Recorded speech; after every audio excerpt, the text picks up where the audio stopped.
43 de celle des vérités philosophiques, s'agissant des vérités historiques, pour dire un mot rapidement à leur sujet, dans la mesure effectivement où l'on ne prend en considération que leur pure dimension historique, on accorde aisément qu'elles concernent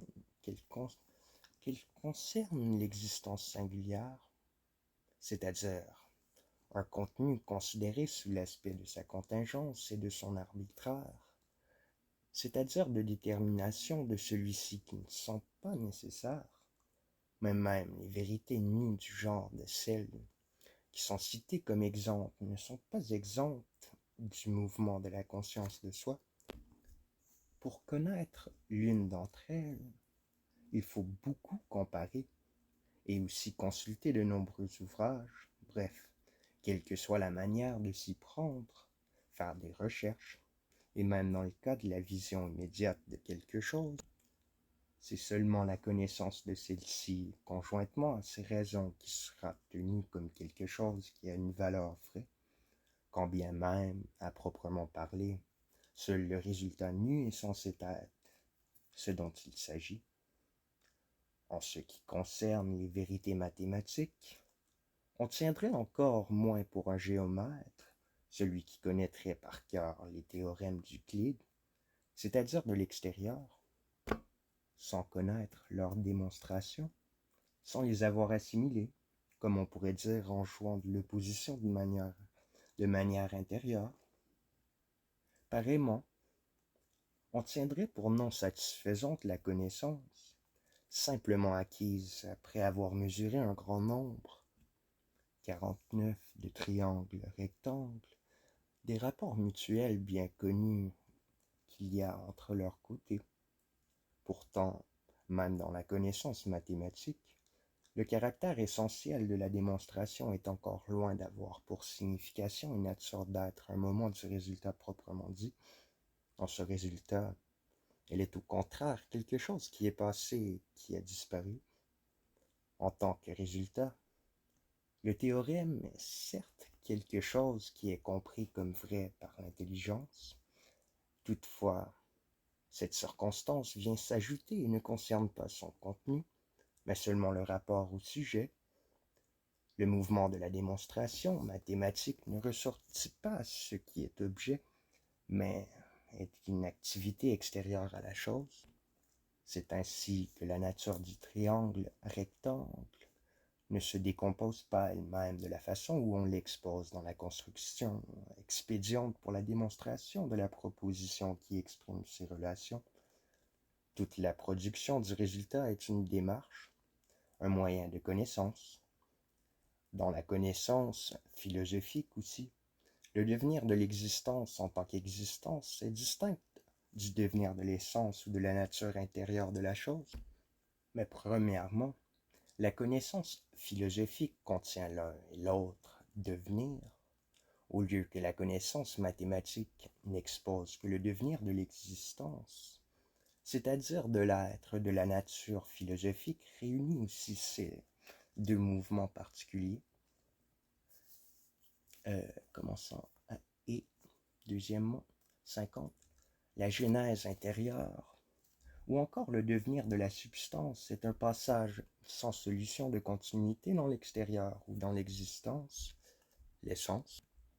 Le mouvement est ainsi le double processus et devenir du tout, où chacun pose en même temps l'autre, et pour cette même raison a également chez lui-même l'un et l'autre, comme deux points de vue.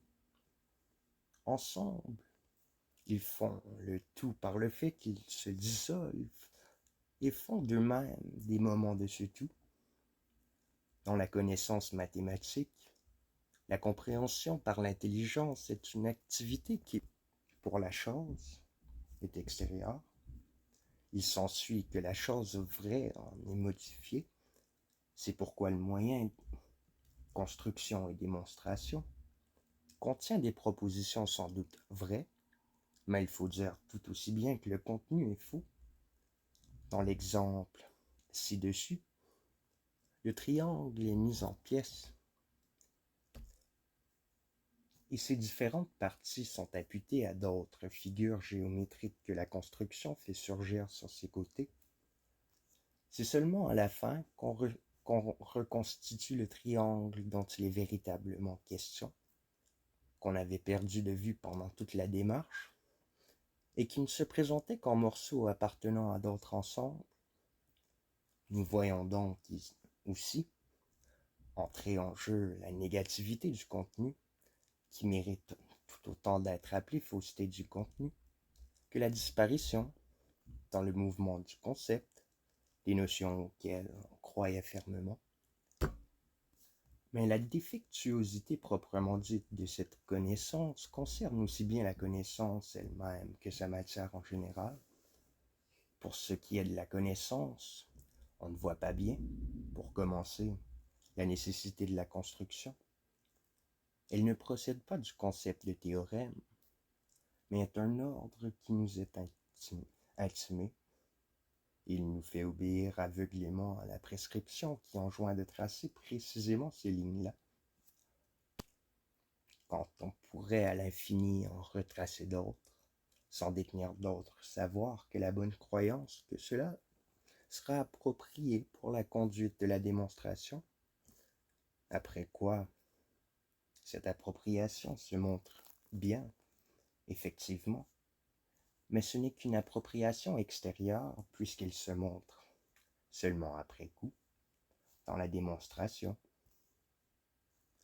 De la même manière, celle-ci suit une voie qui commence n'importe où, sans qu'on sache encore selon quelle relation avec le résultat qu'il doit en sortir. Elle adopte dans son cours telle et telle détermination et relation, et en laisse tomber d'autres, sans qu'on comprenne immédiatement en fonction de quelle nécessité. C'est une fin extérieure qui régit ce mouvement. 52.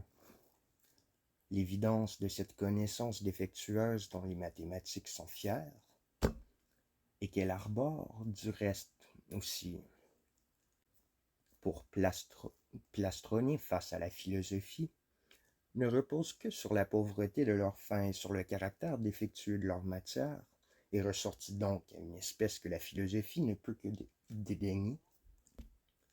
La fin qu'elle vise, ou encore leur concept et la grandeur, c'est-à-dire exactement le rapport inessentiel, sans concept. C'est pourquoi le mouvement du savoir se déroule à la surface, ne touche pas la chose même, ne touche pas l'essence ou le concept, et pour cette raison n'est pas un concevoir. La matière à propos de laquelle les mathématiques avèrent se réjouissant trésor de vérité est l'espace et l'un. L'espace est l'existence dans laquelle le concept inscrit ses différences comme un élément vide et mort, où elles sont tout aussi bien immobiles et sans vie. L'effectif n'est pas, comme on le considère en mathématiques, une spatialité, ni la contemplation sensible concrète, ni la philosophie ne peuvent se satisfaire de cette ineffectivité qui est celle des choses des mathématiques.